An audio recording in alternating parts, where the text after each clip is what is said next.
যত আবেগ, যত অনুভূতি, যত ফিকির, যত চেষ্টা, যত মেহনত, যেখানে যত আয়োজন, সবকিছুই তো বান্দা আমার দেওয়া, আমার। তা আমার প্রশংসা না তো কার? তাইলে আমার প্রশংসা করবা না তো কার করবা বান্দা? কার করবা? চারিদিকে তো সব আমার। ইন্না যায়্যানাস সামাআদ দুনিয়া, আমি তো সাজিয়েছি। আল্লাহ বারবার কোরআনে কথাটা যে কত ভাবে বলছে, কত ভাবে, যে বান্দা তুমি একটাবার বিবেক দিয়া তোমার মধ্যে দেখো, তোমার সব আমার।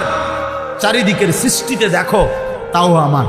আলাম নাজআলিল আরদা মিহাদা ওয়াল জিবালা আওতাদা ওয়া খালাকনাকুম আজওয়াজা ওয়া জাআলনা নাওমাকুম সুবাতা ওয়া জাআলনা আল-লাইলা লিবাসা।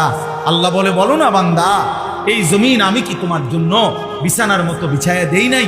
আমি কি পাহাড়গুলো পেরেকের মতো তোমার জন্য স্থাপন করি নাই? আমি কি তোমাদেরকে জোড়ায় জোড়ায় নারী পুরুষে সৃষ্টি করি নাই? আল্লাহ বলে, দুই চোখের ঘুম আমি কি দেই নাই? রাত্রিটাকে অন্ধকারের কালো চাদর দিয়ে আমি কি ঢেকে দেই নাই? দিনের আলোকিত সূর্যটাকে তুলে তোমার উপার্জনের উপযোগী আলোকিত একটা দিনের পরিবেশ আমি কি বানায় দেই নাই? মাথার উপরে 7টা আসমান আমি আল্লাহ কি বানাই নাই? একটি পূর্ণ সূর্য আলোকিত আমি কি দেই নাই? একটা চাঁদ আমি কি উঠাই নাই?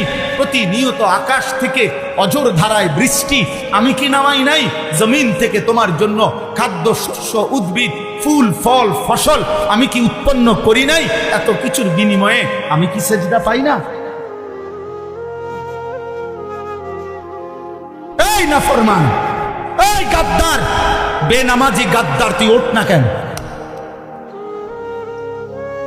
এমন মালিক অস্তিত্বের প্রতি সেকেন্ড, জীবনের প্রতি মুহূর্ত, হায়াতের প্রতিক্ষণ, নিঃশ্বাসের প্রতিটা উঠানামা, চোখের প্রতিটা পলক, হাতের প্রতিটা নড়াচড়া, হৃদয়ের হার্টের প্রতিটা স্পন্দন, যিনি 24 ঘন্টা নিয়ন্ত্রণ করছেন, দয়া করে দিচ্ছেন, তাকে একটা সেজদা দিল না? এই নাফরমান, কেমনে ঘুমাইবা? তোর বাপ তোরে কিছু বলে না? না, তোমরা কিশোর নওজোয়ান, তোমার মার কিছু বলে না?